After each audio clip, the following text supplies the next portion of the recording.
Welcome to the next chapter in your programming journey. In the first course of the program, we built a foundation in Python. You've done an amazing job getting to this point. Now, it's time to take the next step.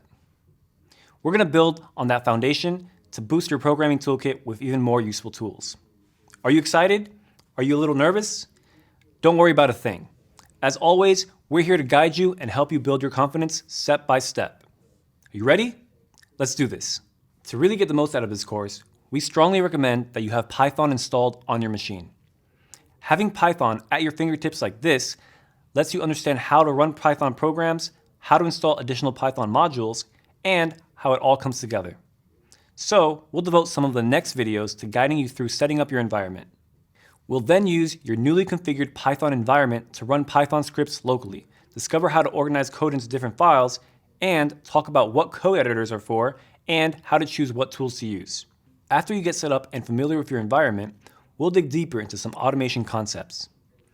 In the introductory course on Python, we talked a lot about automation. We saw some automation examples and spoke about many possibilities that come with learning to program. In this course, we'll keep expanding on that base. We'll learn how to decide whether to automate something or not, and what it takes to put automation into place. To put this into practice throughout the course, you'll be running Python scripts on a remote Linux machine using QuickLabs.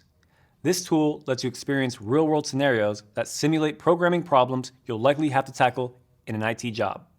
If at any point along the way you feel lost or confused, don't panic. You can watch the videos as many times as you need to let the concepts sink in. Plus, you can ask questions in the discussion forums, which is one of the best ways to find extra information and to connect with other learners. So, we've got a lot to cover. Let's get started.